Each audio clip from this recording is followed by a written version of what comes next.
Je vais vous présenter euh, un concept sur l'éco-conception de cave. Et donc, on m'a demandé de me restreindre à la gestion de l'énergie lors d'éco-conception de cave. En introduction, je voudrais quand même préciser qu'il n'est pas absolument nécessaire de construire une nouvelle cave pour pouvoir utiliser les principes d'éco-conception de cave. Et vous allez voir dans les nombreux exemples que je vais vous présenter que dans votre propre cave, vous pouvez appliquer quelques astuces de manière à faire des économies d'énergie substantielles. Une des premières choses, il faut, je pense, définir ce qu'est l'éco-conception.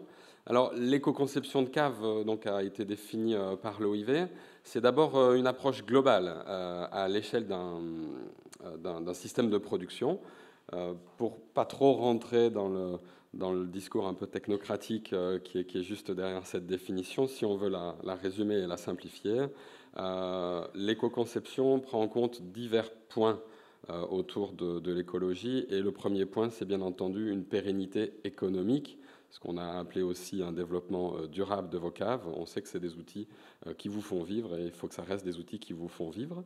On prend également en compte la production de qualité, c'est-à-dire qu'on tient compte, bien entendu, des nécessités techniques de vinification que vous avez. Et puis, évidemment, l'environnement et la sécurité. Et puis tout ça doit être finalement intégré, je crois que c'est un terme qui est aussi assez important dans l'éco-conception, intégré dans des traditions, dans un patrimoine, dans une histoire, dans un paysage, bien entendu, et dans une prise de conscience écologique qui devient maintenant absolument indispensable. Alors, sur quoi on va se baser pour faire de l'éco-conception en lien en tous les cas avec l'énergie, je me restreins à cette donnée-là. Bien, on va essayer d'utiliser les ressources naturelles qui sont présentes autour de la cave. Une des premières ressources de chaleur, c'est le soleil.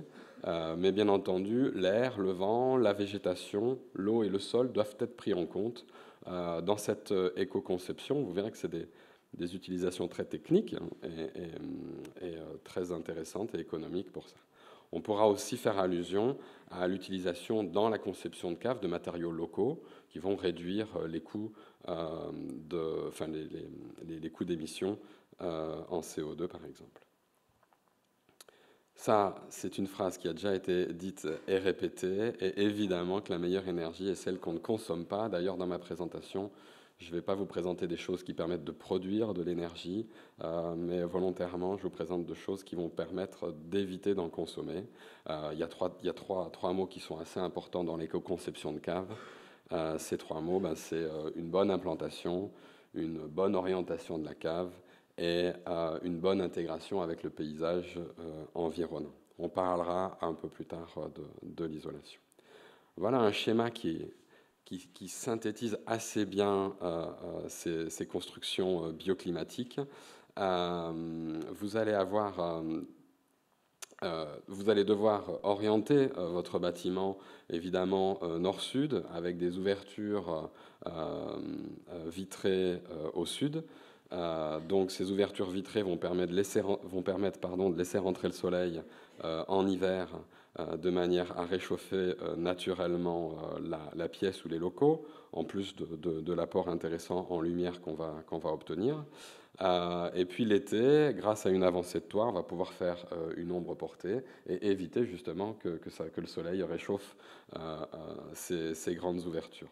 À l'opposé, au nord, on va essayer de localiser des salles qui n'ont pas besoin d'être thermorégulées, en mettant par exemple des salles de stockage de matériel, et donc qui vont créer des espaces tampons et qui vont permettre de limiter la venue du froid. Puis je vous disais, donc ça c'est pour ce qui concerne l'orientation, on va aussi orienter le bâtiment en fonction des vents dominants et on va aussi orienter la végétation en fonction de ces vents dominants. Si par exemple on a des vents dominants qui arrivent par le nord, ce qui est parfois le cas, on va pouvoir mettre par exemple des végétations persistantes, assez denses, qui vont créer une barrière naturelle, en plus esthétique, au bâtiment et qui vont éviter, couper le vent de ce bâtiment. À l'opposé, face sud, on va mettre plutôt des arbres avec des feuilles caduques, et donc ces feuilles qui vont tomber en hiver vont pouvoir laisser passer la lumière et au contraire, quand elles vont pousser en été, elles vont faire une ombre qui sera bienvenue pour refroidir, refroidir le bâtiment. Alors on a parlé du paysage entourant, mais on peut aussi carrément intégrer le paysage au bâtiment, et c'est ce qu'on appelle ces fameux murs et toits végétalisés, qui sont des choses qui peuvent s'adapter à des bâtiments existants, qui sont des choses qui sont très intéressantes, puisqu'elles vont permettre, au-delà de l'esthétisme qui est déjà souvent réussi, permettre de créer des ombres portées, notamment en été, sur les murs, et éviter le réchauffement des murs et donc de votre chai. On voit ici sur une entrée.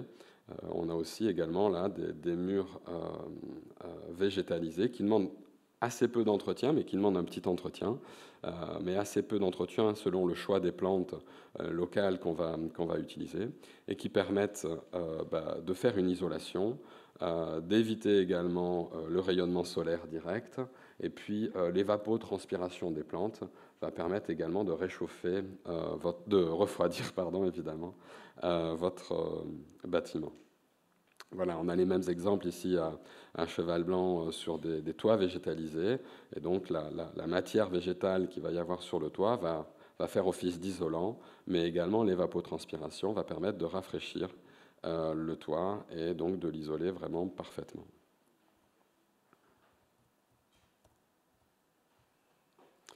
Voilà, pour tout ce qui est de l'utilisation des végétaux, notamment dans les murs et toits végétalisés, on a bien entendu un aspect esthétique qu'il ne faut pas oublier.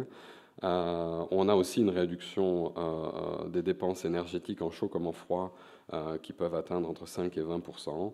Et puis selon le climat, selon la région, donc ça c'est à adapter en fonction de la région, on va pouvoir avoir des bénéfices qui dépendent de cette région. L'autre solution qu'on a, qui est une solution qui n'est pas forcément économique au moment de la conception de la cave, c'est bien entendu d'enterrer les chais.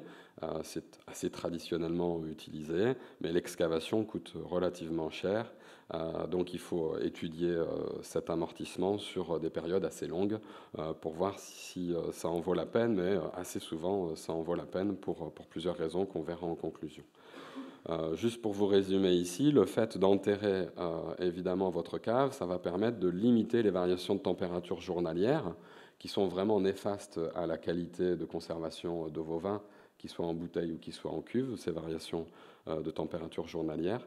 Mais ça va également nous permettre, en fonction des profondeurs, de limiter les variations de température annuelles et donc d'avoir des chais thermorégulés naturellement à 12 degrés si c'est cette température qu'on obtient à l'endroit voulu. Donc 12 degrés, c'est la température idéale d'élevage du vin. Donc on a différents systèmes possibles pour enterrer ces chais. On peut creuser directement les chais à même une colline. On peut également excaver une partie des chais pour pouvoir construire le bâtiment et ensuite remettre de la terre par-dessus. On a un exemple ici sur une cave de Gramona en Penedès, donc une région très chaude, où évidemment le fait d'enterrer les caves ou de semi-enterrer les caves permettent une thermorégulation naturelle des déchets qui est très appréciable. Voilà, donc l'intérêt de ces structures enterrées, le premier intérêt, c'est évidemment une thermorégulation naturelle de vos chais et donc moins de dépenses de froid pour l'élevage de vos vins. Mais il y a d'autres intérêts, notamment le fait d'enterrer votre cave, ça permet de libérer en surface. Donc en surface, vous pouvez mettre de la surface de vigne, ou vous pouvez mettre des bâtiments un peu plus esthétiques. Donc vous allez pouvoir libérer une grande partie de ça. D'autres arguments qui sont aussi à prendre en compte, c'est le fait d'avoir des chais enterrés. Ça vous donne une pérennité, une solidité du bâtiment, une pérennité du bâtiment à très long terme, puisque ces constructions doivent être très robustes et sont très robustes dans ce cas-là. Donc on a différents arguments qui vous sont résumés ici sur cette diapo, qui sont très intéressants pour cette isolation ce matin. Voilà. On va également parler d'isolation et de matériaux. Alors ça, ces solutions-là vont vous permettre de réaménager votre cave, hein, ou de l'améliorer. Alors, on vous montre des exemples un peu spectaculaires, bien entendu, pour marquer les esprits de construction complète de cave. Ici, vous avez une cave qui est construite avec une structure en ossature bois, une cave en Alsace, et dont les murs sont faits de paille. Alors, ça fait penser aux trois petits cochons, mais vous allez voir que ces murs de paille sont relativement structurés et pérennes. On a des systèmes de construction donc, qui sont plutôt des systèmes de construction locaux, et les employés même de la cave peuvent s'y mettre pour peu que le chantier soit coordonné par quelqu'un qui connaît bien les techniques. Toujours dans l'histoire des trois petits cochons, vous pouvez construire une cave en pierre. Et, ici, c'est une cave en pierre massive. Alors ça ne devient intéressant que si vous avez une carrière pas trop loin, parce que si vous devez évidemment transporter ces pierres sur des kilomètres, le coût écologique et le coût financier devient inexploitable. Mais la plupart de ces pierres de carrière qui servent à la construction sont des pierres que de toute façon elles vont pas être exploitées par la carrière. Donc ça arrange un peu aussi parfois les carrières. On arrive à trouver des arrangements avec eux pour qu'ils vous fournissent des pierres qui ne sont pas aptes à leur utilisation, mais qui sont tout à fait aptes à la construction. Et donc vous allez avoir, grâce à l'épaisseur de ces murs, une isolation en surface qui est tout à fait remarquable avec ces pierres. Donc c'est vraiment aussi, vous voyez, une problématique locale en fonction des opportunités qui s'offrent à vous, et on ne peut pas vous proposer une seule solution pour toutes ces isolations possibles. Bien entendu, l'isolation de votre bâtiment est une des solutions les plus intéressantes sur le plan économique et écologique, ça va de soi. Maintenant, il y a des isolants qui sont un peu plus naturels et qui sont maintenant tout à fait fonctionnels, comme ces isolants à base de cellulose, de laine de mouton, de chanvre ou de liège, qui ont des coefficients thermiques qui sont très intéressants et qui sont des produits naturels, donc en termes d'image et en termes d'impact écologique qui sont assez intéressants.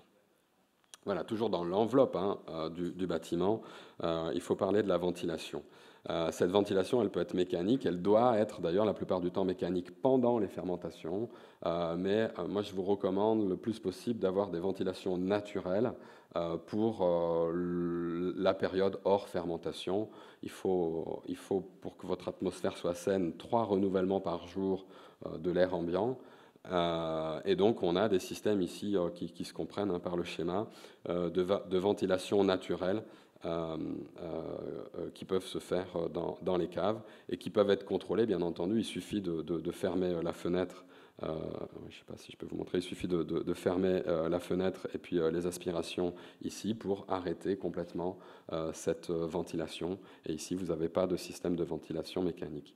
Vous avez aussi la possibilité de créer des ventilations dans le sous-sol pour rafraîchir ce sous-sol ou entre les parois des murs pour justement isoler un petit peu mieux ces parois des murs. C'est des techniques qui sont assez nouvelles et assez intéressantes.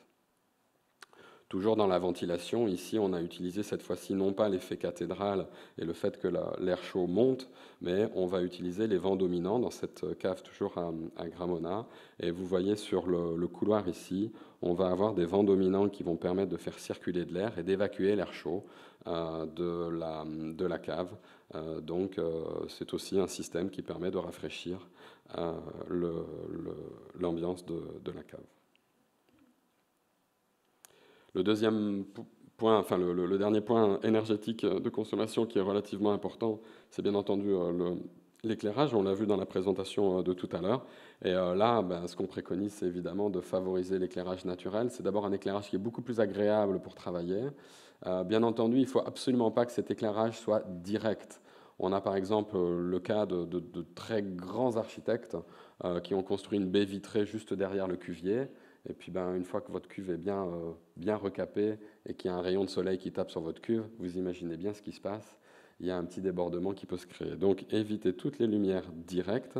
Par contre, il y a plein de systèmes de lumière indirecte, comme on voit ici, toujours dans cette cave de Gramona, avec ici une possibilité de faire une lumière indirecte qui va se refléter ici dans le cuvier et qui va ne pas réchauffer les cuves, mais par contre apporter une lumière naturelle qui est vraiment très agréable lorsqu'on travaille, surtout pour vous qui avez l'habitude de travailler à la fois dehors et à l'intérieur. C'est toujours plus agréable de voir un petit peu, voyez, ces systèmes de lumière indirecte qui sont très intéressants.